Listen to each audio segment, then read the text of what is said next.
All right. Hello and welcome to my YouTube channel. I'm Brenton Lengel. I'm a playwright, author, and I've got two great guests with me. The first, my viewers will know, is Bobby B. And first time person on the show, but I'm really excited to get him. This is Jangles. Hello, everyone. Yeah. And and you wanted me to call you just Justin or Justin. Justin's fine, okay, yeah. I wanted to make sure. Like I went to say Justin, and I'm like, wait, did I just make that name up? And suddenly, Most people call me Jason, and I have no idea why. So it's all right. Jason, Jangles, it's the J.A. and Jangles, J.A. and Jason. So Justin. Okay, so Justin, you are on Twitter at SJW Debates. Yes, which is why you should not create your Twitter handle at 3 a.m. while drunk. And I've become aware of your content in just a few, just over the past few months, because you've been doing stuff with Modern Day Debate, just like me and Bobby, and you've done some excellent debates. You had a great one where you debated trans acceptance with one confused conservative and one horrible bigot. Yeah, that was the only debate that was one of probably two debates that I've ever had where somebody on the other side actually realistically was coming over to our side. So that was actually super encouraging. That because I did not it was a tag team debate with Mouthy Infidel. Mouthy Infidel, by the way, is way smarter than me, way better at debating than me. And if you go watch that debate, don't watch that debate. Just pretend that I was the better job and subscribe to me instead. Mouthy's incredible. He's been on our show here too. Mouthy's really, really good, and it's infuriating how much younger he is than me. It really is, dude. I didn't realize how young he was until I saw one of his videos. And then I'm just sitting in my little chair questioning all my life choices. Every time I see a tweet by him, I get another gray hair. Yeah. No, but Mouthy's incredible. He did an incredible job, and then I was also there. But it was one of the only debates I've ever had where at least one of our opponents seemed to kind of almost come around to our position, like they were open to the criticisms that we gave to their interpretation of studies and the flawed logic they were using to place these numbers on these people and stuff like that. So that was super encouraging. Yeah. Well, I think it felt like Richard genuinely cared about trans people and wanted to help them, whereas CJ, I mean, I said this actually in the comments, like I was just like, well, damn, like the way CJ talked, like the amount of rancor and hatred in his voice was about what I experienced when I debated Eric Stryker. Like, just like that level of like, and I don't know if maybe he just learned to talk that way and just has some bad ideas, or I haven't seen any of his other debates. So, I don't want to slander the guy too hard, but I just remember like I was watching that and he's like, oh, you're going to call me a bigot? Well, would you call somebody a bigot if they wanted to treat somebody with, like multiple personality disorder or schizophrenia? And I'm like, oh, what? If you had like 25 studies and meta-analysis saying that this treatment would be effective for this group, you would want to treat them that way? Yeah. Like, yeah, kind of. I don't know. It's always really funny when they hate postmodernism so much, but if they wanted to make that point, they could have just used Foucault and like done it much more effectively. Deny all truth. That was one thing that I wanted to bring up, though. So to both of you guys saw my debate last night with Armin, I don't want to talk about it too much because it's me tooting my own horn. I feel like I did pretty well, and Armin seemed to like come over to my side by the end of that as well, or at least we came to a certain understanding on the issue. Yeah, I thought you did really well. Like your opening statement was extraordinarily powerful. Now I will say this about Armin. So I've been in touch with Armin to debate him myself, not on Modern Day Debate, but just separately. He doesn't seem like the worst. Yeah, no, he's not. He seems like a pretty nice guy, actually. He seems like a pretty reasonable dude that we could have legitimate conversations with. I really enjoyed the conversation. There are two types of debates that I like. I like debates where two really intelligent people are going at it and exchanging ideas in a really productive manner. And I also like where someone who's very competent on my side is dunking on an idiot on the other side. Those are the two debates that I like. I'm not ashamed to say that I love a good dunking now and again, but this definitely seemed like the former. Yeah. I agree, and I like it in a debate where when you're not debating like a freaking monster, so you can actually have a conversation and be empathetic, and like. I will say I have debated monsters before. That can be fun too. Yeah, I was like when you have just like given up, like there's no way I'm gonna have a reasonable conversation with this dude, and then just start memeing on them. That can be fun. It's not productive. It's not a good thing other than making them look bad, but it can be fun.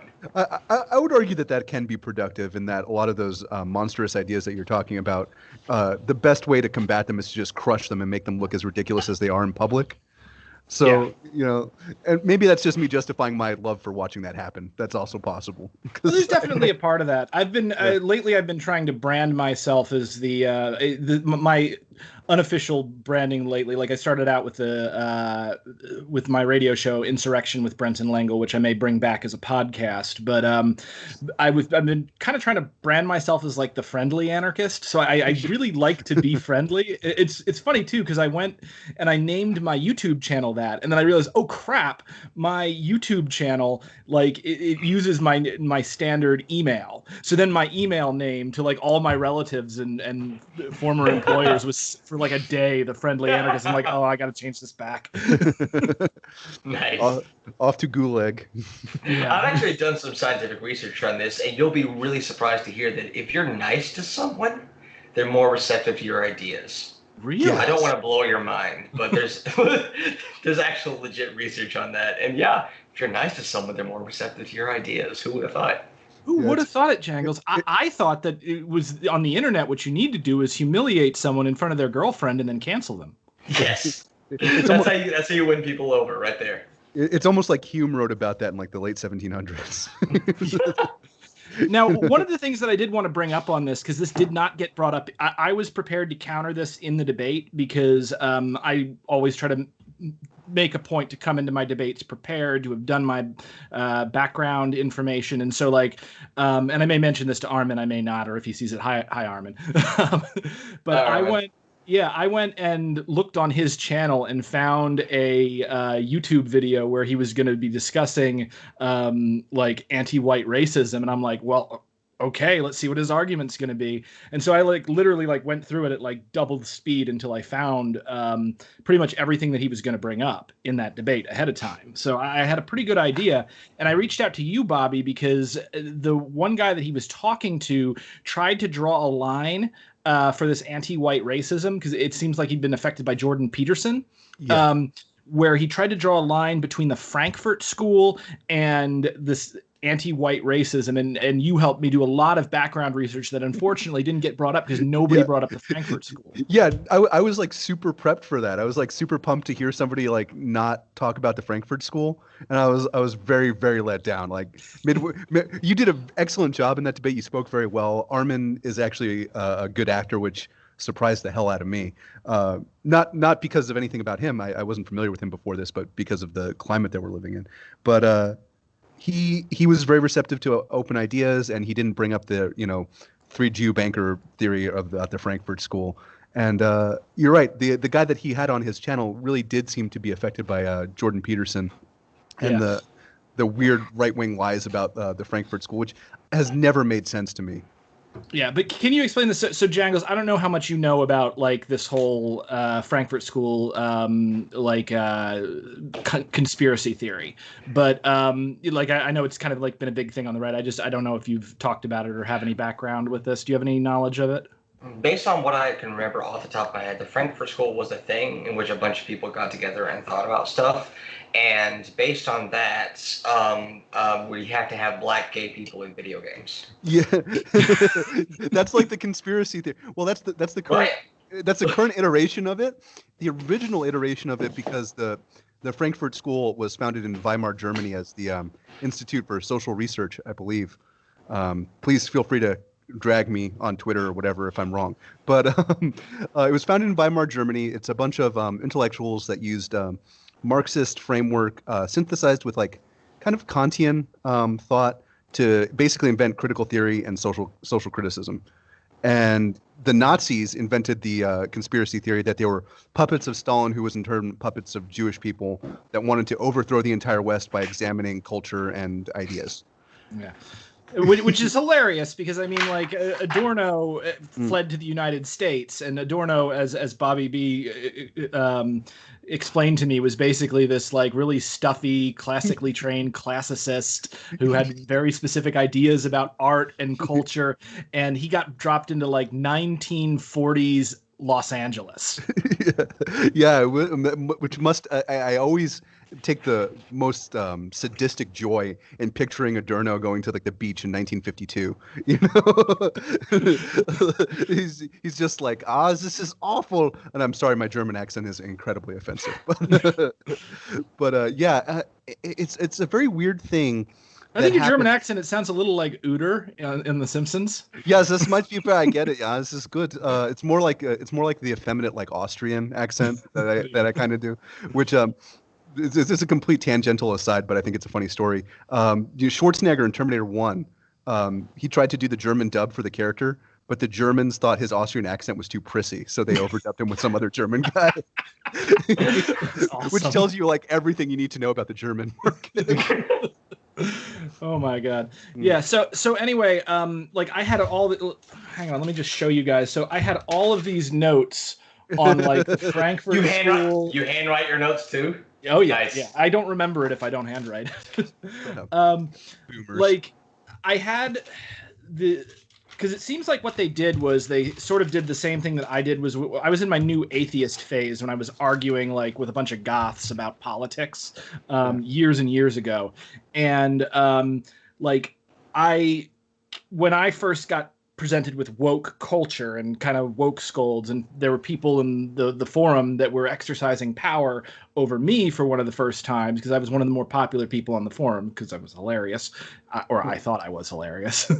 And I was just like, no, this is religion. Like all of this like SJW stuff, like this is, because they wanted me to do stuff like make lists of my privilege.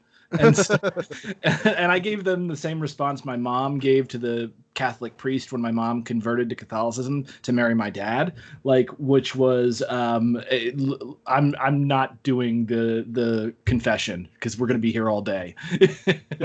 It's also kind of like a Maoist like struggle session a little bit too. Like if you're familiar with China during the Cultural Revolution, they would have these meetings where you would all have to get together and like confess your anti-revolutionary tendencies and thoughts and shit. Can't see that being toxic at all. No, God.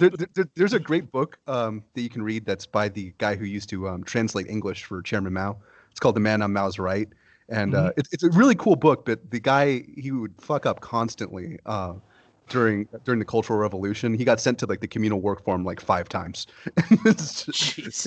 And he's talking about like the struggle sessions and stuff, and like the last time he does it, I'm sorry, I tangent a lot. Please call me out if I'm doing. No. Actually, this tangent is pretty good because this was the thing that I wanted to bring up, basically, like with regard to the Frankfurt School, because like I said, I didn't get this argument out. So the whole thing about white privilege or white-skinned privilege that they seem to be attaching to the Frankfurt School is not a Frankfurt School idea at all. It's actually, so Frankfurt School, heyday was like the 1950s. The whole white privilege academic argument was actually from a guy by the name of Noel Ignatin. I'm probably mangling his last name, but he was a professor at Harvard in the 1980s, and he was a Maoist and a tanky. And he used the criticism of white-skinned privilege to argue that white workers benefited too much from racism to be to have as much revolutionary potential as non-white workers. So that sort of got taken and devoured by kind of the liberal identity politics establishment and got regurgitated as, what people would say like SJW woke culture. And so it's kind of a form of recuperation of Marxist theory from a type of Marxism that objectively hates the Frankfurt School. Yeah. And being like attributed to the Frankfurt School. So I don't know. Well, that's the history of the white privilege argument. That's the history of white privilege. I think it's Ignatiev, but my Russian I think my Russian accent is just as offensive as all of my other accents. Oh yeah, like I'm looking it up on Wikipedia, and the pronunciation for Ignatiev, it's just like the words like the letters overlap on each other. They're upside down. There are numbers in there. Yeah. So I have no idea. In Soviet Russia, syllable pronounced you. All I'm gonna say, by the way, if you look at the Wikipedia picture of this guy, Noel Ignatiev, I don't know anything about the guy beyond this, but I looked at the picture and I'm dude, exactly like what you would imagine a man who was a Maoist. I can't say what I'm thinking because it'll get you demonetized on YouTube. He looks exactly like. Yeah. He was not expecting that flash. So I hope they replace that picture because I don't know who put that up there, but I bet you it was like somebody who was like a huge fan of his. But like, yeah, that's like the photo they took of 1982. This is all we got. Something that really like.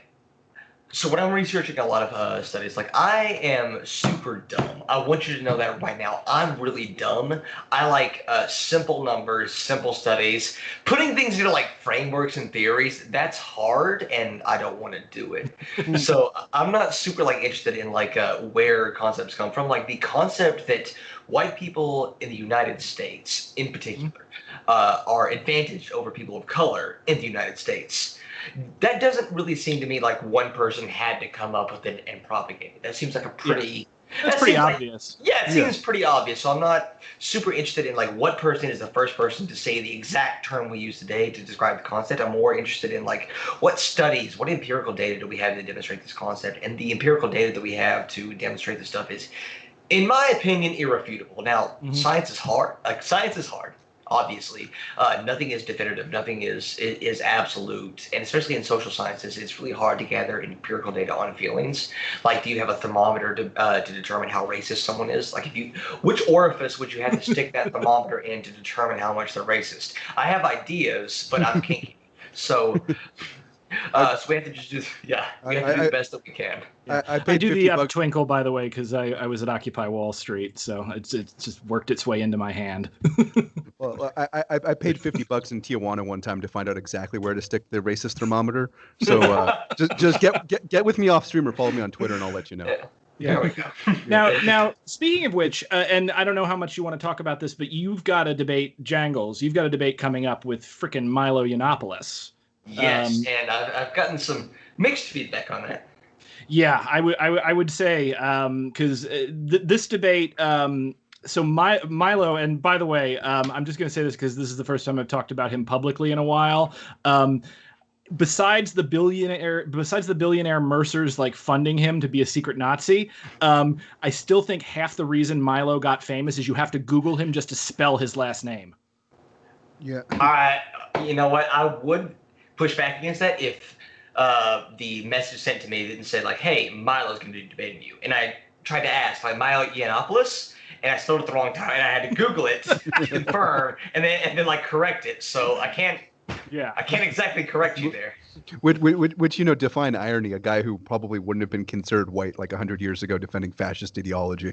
Yeah, it's a little weird, right? Yeah. Is this going to be your first debate with like a fascist? You said you've debated monsters. Oh no, I've debated fascists and white nationalists plenty of times. I've debated Vincent James. I've debated like two lesser-known fascists who will remain lesser known because they debated me. Hopefully, I've debated Count Dankula, Sargon, a few people. So. Dude. I would now Count Dankula and Sargon. I wouldn't call Count Dankula a fascist. I would say Sargon has the aesthetics of fascism. I don't know what it's in his heart, and I don't really care. But he is putting forth a lot of fascist adjacent talking points, and that's really all that matters. Yeah, no, that makes sense. I debated Sargon actually on trans issues, and I've been meaning to watch that. Okay, cool. It worked out surprisingly well. Like, I think we sort of became friends by the end of it in a weird way. Like, Sargon, before the debate, because I had debated JF and Eric Stryker and Mike Enoch before that. And so I reached out to Daniel Harper of the I Don't Speak German podcast because he keeps an eye on the radical right.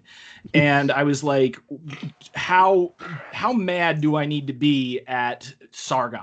Like, is Sargon a Nazi and do I just not know it? Or because I saw you debate him as part of it was like you and Jake from me and actual Jake from Jake and Hannah or the Bible Reloaded, depending on like when you do them from, versus Sargon and V. Yeah. Which V surprised me. Like I had gone into that debate expecting V to be like a Sargon sycophant, but he was actually more reasonable than Sargon. I wouldn't say that his takes are good. Yeah. But he was better than Sargon. He like stepped over that low bar. He's got more of an academic background than Sargon does, and I don't want to be really mean to Sargon, but I don't know any other way to put what I'm about to say. I think the problem with Sargon is that he doesn't realize, because he hasn't done the reading to realize that his points are fascist adjacent. Like I think he legitimately. There's a reason he wants to stick to philosophy instead of empirical data. It's because he thinks philosophy means whatever he thinks, and if he says it in the right words, it's correct. Yes, that makes a lot of sense in that he did not engage with anything I said in the trans women in sports debate, and just sort of went down this weird rabbit hole where he wanted to define women as his personal definition of women. Now, fun fact: I actually have a master's degree in biomechanics. A relevant field to that. Determining what a woman is. If you think that's easy, try doing it in sport. It's not. It's really not. Well, there's a guy with a pretty big YouTube following. I'm trying to think of his name, who sort of picked a fight with me afterwards on the same issue. So maybe you and I should. I'm wanting to do a response video to him because he had better arguments than Sargon's. It's always better to like Steelman. You're debunking shitty points it's fun. Mm-hmm. It's not going to help anybody. Exactly, but Sargon. So. I saw him in that thing, and I didn't watch the whole debate because maybe he got really shitty, but he seemed fairly polite and engaged beforehand, at least not in the way of like an extremely bad actor like Eric Stryker, Mike Enoch, JF, so it seemed like he was at least polite. So I was basically, I went into the debate saying, I'm going to make my points. And if this guy tries to lie or acts in bad faith, I'm going to let him have it. But if he, acts in good faith, I'm going to do my best to be friendly and try to get through to him.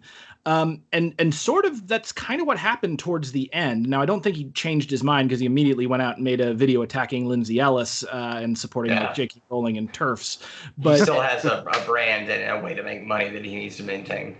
Yeah, but he did seem to be a little more empathetic towards the end, which one of the things that I liked. And what I would say overall, so you with the pushback on Milo that I'm sure you're getting, there is definitely a section of the left, and I talked about this with Mouthy. You do have to be careful with how we talk to and how we platform these people. But with Milo, he still has a YouTube channel. It may be demonetized, but it's got nearly 1 million subs. So, at this point, I don't think anyone can accuse you or modern day debate of platforming Milo. If anything, Milo is platforming you. Yeah, I also got that kind of pushback when I debated Sargon. If you tweeted out, Sargon's dying with his 900,000 YouTube subscribers across multiple different channels. Yeah. And said that I'm platforming him, me with my, at the time, 2K subs. It's a lot different than Gavin McInnes, who legitimately is dying right now. Mm-hmm. And he was trying to pay leftists $5,000 to come on his awful radio show a couple months ago. But you're right. Milo does still have a huge platform, and it is still important to crush him and to try to reach out to his fans and try to, get them actual ideas instead of the propaganda that Milo pushes. Yeah, even with his fans, even if you don't convince them, if you can say that Milo is not good at making the arguments for the things that you care about, why would you still follow him? Exactly. Why would you still follow someone who's not good at the thing that you want them to do? What Milo's good at is triggering people, is offending people, is calling people the right names to get them mad and to get the clips based on that. And that is... if you're ready for that, it's really easy to counter. What he was famous for is to a large extent what Ben Shapiro was famous for. Hey, here's this 18-year-old kid who has never talked to anybody before, but who cares about marginalized people, who wants to ask you a question, and you're going to be really, really shitty to her. Exactly. And that's what Ben Shapiro is famous for. And it doesn't matter if he uses a bad argument because she's terrified to be on a microphone. And he talks really fast, so you must know what he's talking about. Yeah, now I've Yeah. been accused of that too. Like Me- I talk me really too. fast as well, because it does make you sound smarter. If you talk a lot faster, it makes people think that your brain is moving faster and that you just process information quicker. But if you just you eventually run out of words to say, and then you end up like me, and then you just start stumbling over your words, and that's all you have to do. Yep. I had to break myself of that. I still do it a little bit because I used to do Lincoln Douglas debate in college. And in modern Lincoln Douglas debate collegiate in competition, they give you like a 5-minute opening affirmative. So people just give like a 20-minute affirmative, but they don't breathe the entire time they're doing it. So it develops a really, really bad speaking style that is exactly the speaking style that Ben Shapiro has. And it triggers me every time I hear him talk because it pissed me off when I was doing it. Yeah, by the way, if you're writing anything, whether it's for an opening statement for a debate or if you're thinking about making like a YouTube essay or something like that, cutting down what you have is the best thing you can possibly do. Whatever your finished script is for your opening statement or your script, cut it by 15%. I don't care how good you think it is, cut it by 15%. It'll be better, I promise. Please, thank you. And learn how long it takes to read a page double spaced, and that'll give you a good gauge about how much time you're taking up. I find like a lot of I tend to put a lot of effort into my opening statements. I'm glad you liked the one that I did. That one I was it was really good. Yeah, I was somewhat plagiarizing myself because I didn't have time to write the entire opening statement that I wanted. So I was like, well, I'm kind of going over similar. So I actually took a lot from my opening statement with JF. Just basically took out the stuff where I'm battling a Nazi about police brutality and applied it to I'm talking to a rational skeptic about why maybe criticizing white people is not a huge problem. No, it was really brilliant too because you referenced a lot of great thinkers. Adam Smith comes to mind from that. I haven't watched it since I watched it the first time, but he didn't have any data. He didn't have any like thinkers to reference. It's kind of, and I think I don't know. I thought he was going to bring up the Frankfurt School to try to make that conspiracy point, but I guess either he didn't think to or he was. I was looking forward to that for like over an hour, and I actually started. I would love to give him the benefit of the doubt and think that he doesn't actually think that this is the reason that you can say white genocide on Twitter or something like that. Yeah, it winds up being like a symptom of the broader right these days, in that they don't frame their points in like theoretical frameworks. They don't frame their points scientifically. They kind of tell stories about Twitter. They kind of tell stories about like mythical leftists, and they kind of like just whine about internet culture instead of actually examining the problem that they have and giving a theoretical framework to fix it. A huge problem that I have when I'm engaging with people on the right and when I'm like making video responses to these people is that works. What you just said, making up a theoretical leftist and then attacking them using like this huge emotional narrative language without any empirical data, it works. Yes. Well, it comes to Adorno. Because really read Negative Dialectics and Dialectic of Enlightenment. They're two extremely depressing continental philosophy books, but they're short enough. But he talks about how people become addicted to this mass-produced cultural industry dreck that just gives you like an emotional response without being dialectical or uplifting. And you become addicted to that emotional response over time. So when people on the right give you these very simple talking points and these very simple narratives like we're talking about now, you become addicted to that like anger response. You become addicted to that emotional satisfaction of dunking on the hypothetical lib. You become addicted to that, and you don't think more broadly. You don't think dialectically, and that winds up limiting your imagination in a really gross way. And you can see it in other ways too. You can see it when people consume too much pop culture dreck. The one that I always bring up is the guy who watches like 10 Marvel movies every year, and that's the culture he gets. He becomes addicted to that very simple mass-produced emotional response that he gets instead of consuming great art. And over time, his imagination becomes very, very, very limited by that addiction to emotional response. Advertising is the one that you really see it in, and it becomes really, really gross over time. And that's the one that Adorno would complain about a lot. It becomes almost like an imposed identity. I am a fan of X cultural product, so Y and Z. God, especially if you've invested a lot of like your personal identity into thinking in this sort of political ideology. So I'm a conservative. I like Ben Shapiro. I like Stephen Crowder. I like all that. And exactly. it would take like it's a threat to like your personal identity and things that have given you enjoyment for months or years or something like that. To say that, well, actually, these people are kind of awful and they're lying to you, and there's actual data out there that disproves them, and it's proven that they're just willing to say whatever is going to make them money.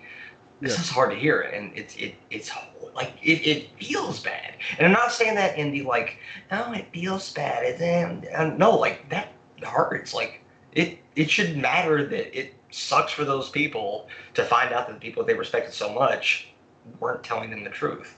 Yes. Well, particularly for conservatives, because this is so. I'm a Nichiren Buddhist, and I have spent like a lot of time looking into Buddhist philosophy, and I am kind of convinced that like the worst aspects of modern conservatism is Mara. It's clinging to like either as a conservative clinging to the present situation, or as a reactionary clinging to the idea of a mythologized past that never really happened. And that's one of the most toxic things that can happen, because this is we live in a universe where the one universal constant is change. And so, like, if you build an entire identity around resisting change, it's going to drive you insane. And make you exceptionally unhappy. But it's also really hard to break that because you're afraid of change and you're afraid of changing yourself. It's very postmodern without referencing really complicated theory. I have no idea what postmodernism means anymore. I've read as much as I could. It doesn't seem to mean anything. And also everything is postmodern that's bad. Well, the weird thing is that postmodernism, it's always really rough to try to define a philosophical school that's extant and that's developing while you're alive. Like, I don't think anyone was saying like Hegel was modernism when Hegel was alive.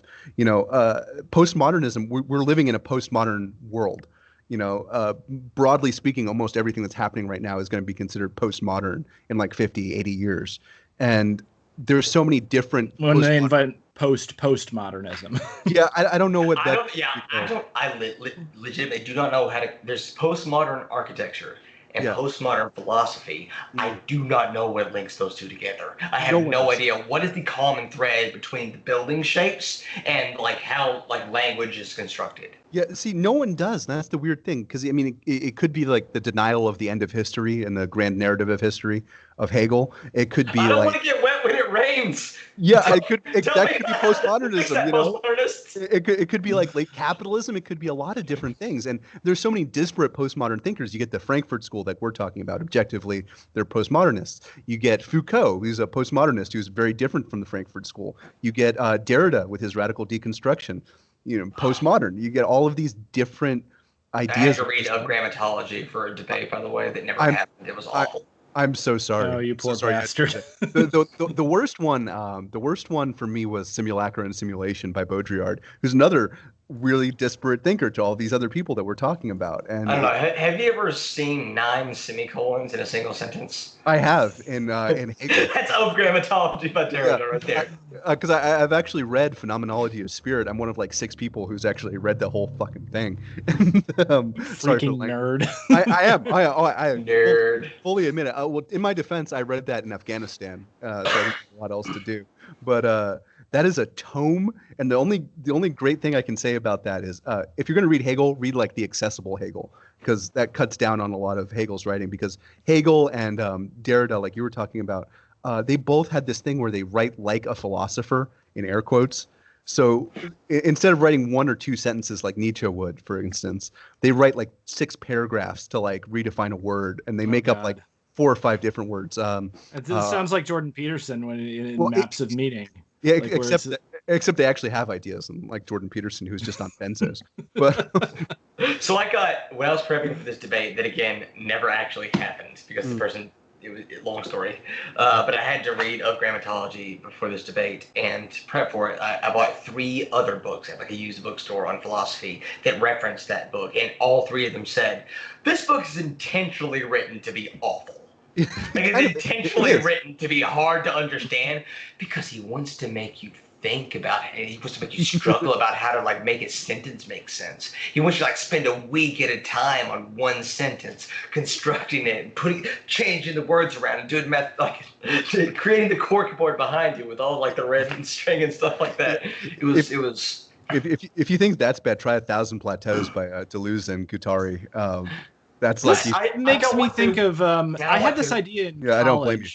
I had this idea in college because I was flirting with the idea of becoming a painter instead of a writer, and like I had this idea of quote unquote evil art, like art that hurts you to interact with.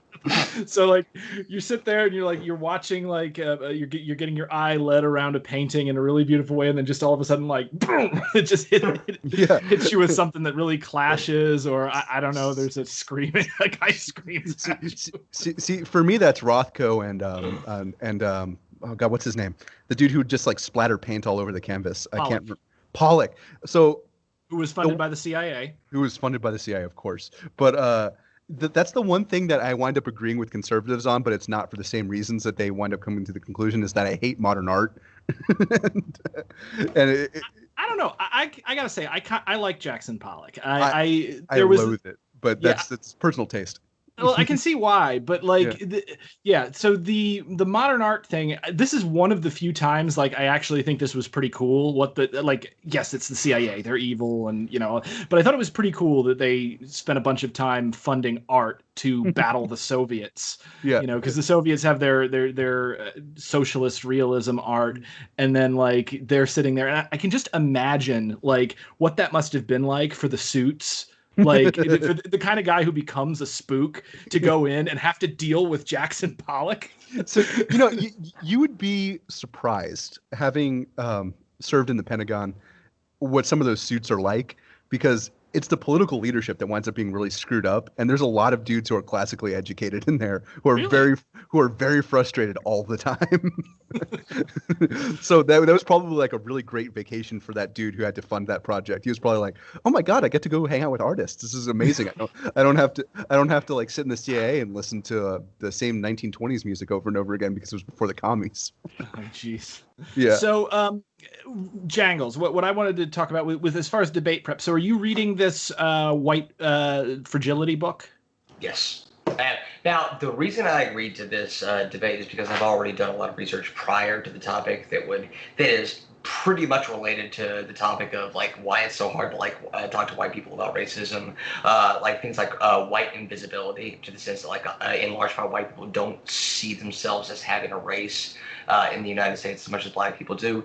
And I did get, I got one of my Audible credits and listening to the book when I'm driving and stuff like that. And I got the book for free. By the way, if you want to find academic books for free, you shouldn't go to Library Gen and look it up. That's Library Gen. Don't go to that site because you can like get books for free, and you shouldn't do that because that's illegal. But anyway, so I'm reading the book, I'm listening to the book, and I'm going through the arguments. And this is something that I've noticed that's really tough. So are either of you familiar? I say this like it's a big complex topic. Are either of you familiar with Aristotle's like rhetorical triangle? I am.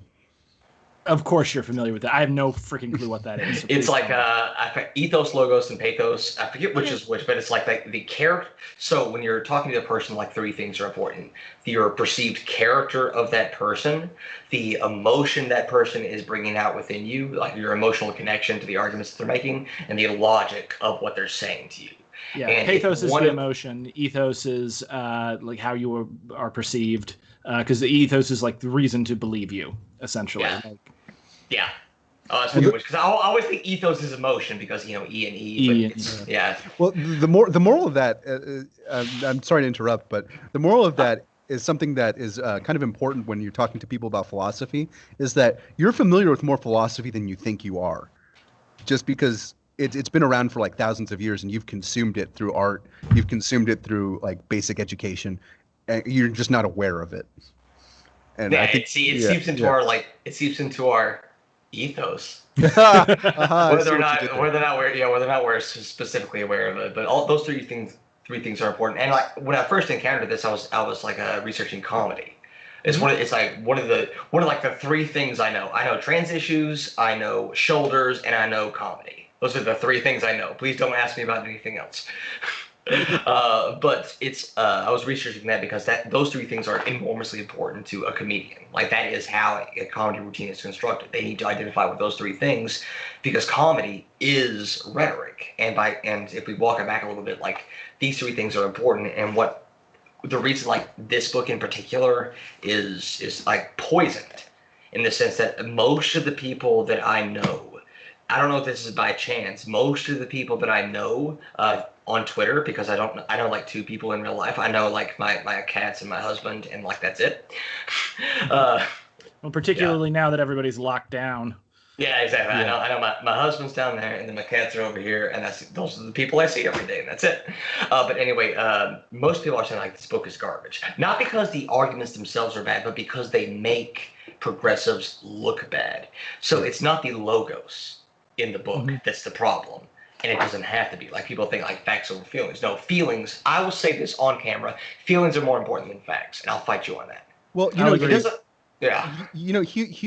To distill very complicated books down to like a couple sentences, Hume's conclusion about public intellectuals is that facts are also felt. Yeah, so that's a very important thing to say. Like you were saying earlier, when you're nice to people, they're more likely to accept your ideas. That's a very true thing. You can't, and I think the left kind of has a problem with this sometimes, where somebody says something crazy, and you're like, "Well, have you read Deleuze on page 146? You're a fucking peasant. You don't understand this." And that's not a very good way to This is also my I hate that so much. Because I'm also a teacher, and one of the things I've learned in teaching, if you can't explain a concept to someone in simple terms that they can understand, you don't understand it. Exactly. You need to read it again because you didn't grasp the concepts. If you can't explain a concept to someone in simple terms, it hasn't stuck with you. Exactly. That's kind of the goal of the podcast that me and my co-host Rocco have started, is to take very complicated ideas and put them into terms that people can understand while not dropping the theoretical framework for people to actually understand the problems that they have. And that's the 5x5 podcast on SoundCloud. Follow me at MustacheBob2 on Twitter, or my co-host Rocco at Space SPACE Rocco. Also, by the way, that's only dumbing something down if you think big concepts come from big words. Yeah, exactly. There's a great exchange between Hemingway and Faulkner. That's what I'm referencing, where Faulkner was like, Hemingway doesn't know very big words, and Hemingway just destroyed him by saying like, poor Faulkner, using like 6 words where 2 will do. Yes. Hemingway. One of these days, because I kind of got into radical politics both through Occupy Wall Street and also studying the Spanish anarchists, because I wrote a movie about the life of Buenaventura Durruti, and I'm working on a play set in the period. And Hemingway, looms large in that, both because he was there and he wrote For Whom the Bell Tolls and created The Spanish Earth, probably the world's first propaganda film. So he's a damn good writer. All around, from what I can tell, on a personal level, total asshole. But a lot of great artists are. That's the thing. Yeah. So I was gonna ask you guys to plug your pluggables. So Jangles. So what do you got coming up? Where can people find more about you? Because I think Bobby just seamlessly slipped his in. I'm practicing. So you can follow me on Twitter at SJW Debates, which, as I've explained, is what you come up with at 3 a.m. while drunk. I have a YouTube channel called Jangles ScienceLad, where I talk mostly about scientific issues, mostly trans issues, but I have a ton of scientific sources to back up everything I do. It's a point of pride for me in my videos that I have 30 or 40 references under every video referencing what I'm talking about. And I do debates, so I talk with lots of people on lots of different things. I've debated somehow, even though I'm still pretty tiny, I've debated Count Danicula, Sargon, I debated David Silverman, a couple of big people who have no... I'm really surprised that I talked to. I've destroyed I Hypocrite 3 times. That was really fun and rewarding. Wait, that dude's name is I Hypocrite? Like, I really? Hypocrite.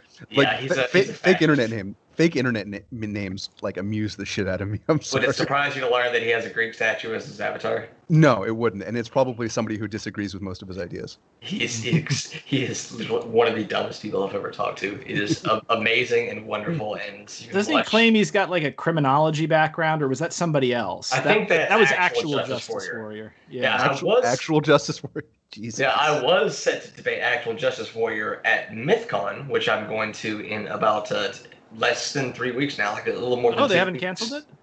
They have not canceled it. Now they've limited it to 100 people, but it is an in-person event, and I'm going there. As of today, I've switched over from the immigration panel to the racial panel.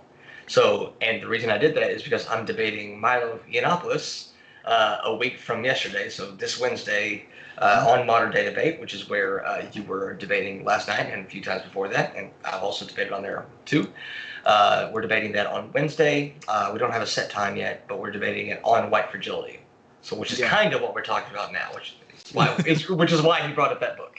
It is a real thing too. So do me a favor and really crush him, because I really don't want to see him make a comeback.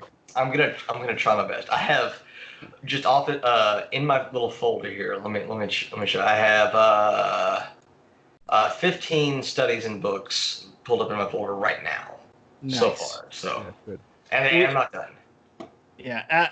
I think that you're definitely the perfect person to take him on, especially like on this topic with Modern Day Debate. So I'm really excited to see this. And to the people that say you shouldn't be talking to him at all, yeah, you guys can go get fucked. Because like this is one of the biggest problems that I've had, and one of the reasons why I've gotten so mad that like for the longest time, no one on the left was talking to reactionaries. It was just liberals. And the problem is that with liberals, they have no. Fascism takes advantage of the blind spots in liberal ideology, and there are questions that fascists have that liberals cannot answer because of those blind spots. Leftists can answer those questions, but we get our own fighting us and telling us, no, don't talk, just hit. Yeah. Don't talk, just hit. Yeah, which just gives the impression that fascist ideas are super irrefutable and powerful and dangerous, and we have no reaction, so we just lose our minds and attack. I'm all for not platforming fascists irresponsibly, but these people got to get taken down a peg intellectually and physically. Yeah, they do, and that's something that the gentleman that you debated, I think, is a symptom of why he's kind of holding right-wing adjacent views, if not actual right-wing views, is that you wind up getting alienated from the left by those kinds of arguments and by those kinds of speakers, and you kind of start embracing like your Jordan Petersons or whomever, and then even if you're not like a rabid fascist right-winger nut job, you wind up putting people into that pipeline.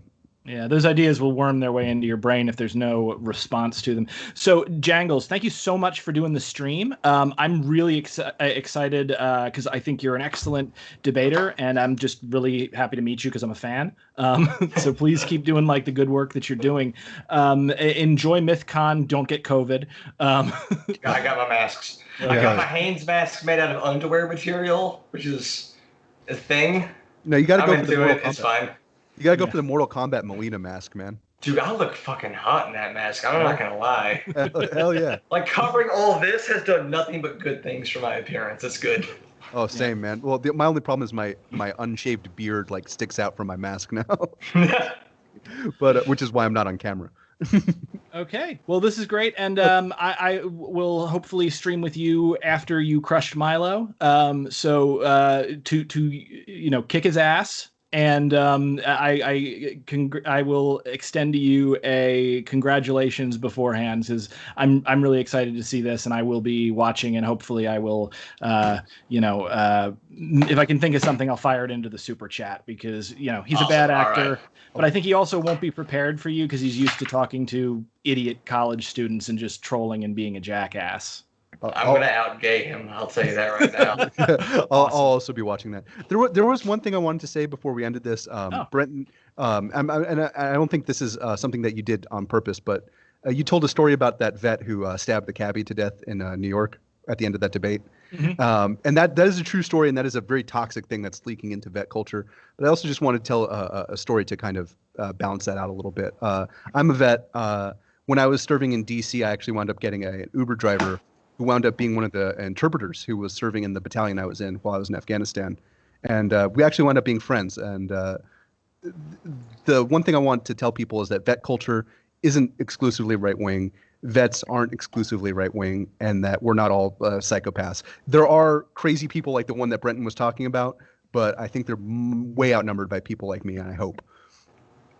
That's good to know. Yeah. And I know that we wasn't gotta have you talk about your military experience sometimes, because like if you want to, because that would be a great topic for a future stream. Yeah, it's not. Also, do you know who Jericho Baker is? I do actually know who that is. Yeah.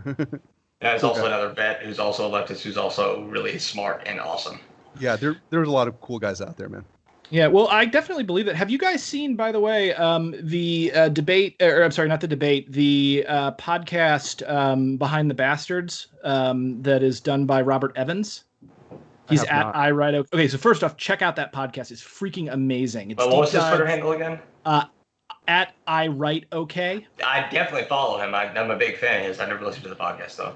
Yeah, so he did a recent podcast on Behind the Bastards, and it's on the bastards who essentially killed and then dragged Pat Tillman's name through the mud, because Pat Tillman was like sort of like, if you look at a picture of the guy, he basically like looks like, you know, your ideal American meat-headed soldier.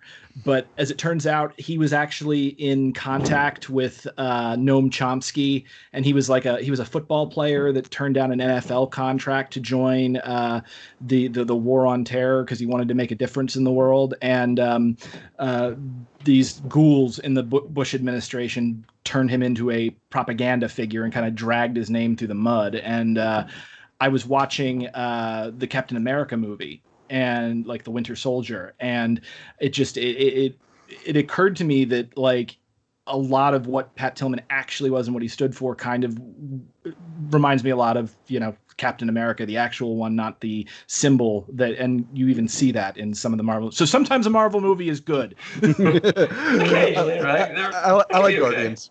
Yeah, but check out that podcast, and yeah, definitely there are a lot of great soldiers out there, and I definitely did not mean to inadvertently throw you guys under the rug. You didn't at all. You didn't at all, and it's important to tell that story. I just wanted to balance it out with other ones, because there is also a tendency on the extreme left to kind of demonize soldiers and vets, and it's not productive. If you're on the left, you're supposed to like care about everyone and have empathy for everyone. Like maybe do that. Exactly. But it's so much easier to hate everyone and to do nothing. It legitimately is. It really is, and it gives you that emotional response that I was talking about earlier. Yeah. Yeah. Damn you, Foucault or Adorno or whoever. Everybody. Yeah. Damn you, neuroimaging science. Yeah. So this is Brenton Lengel with Bob of the 5x5 and Jangles the Science Lad signing off. Kick Milo's ass, Jangles. Crush him,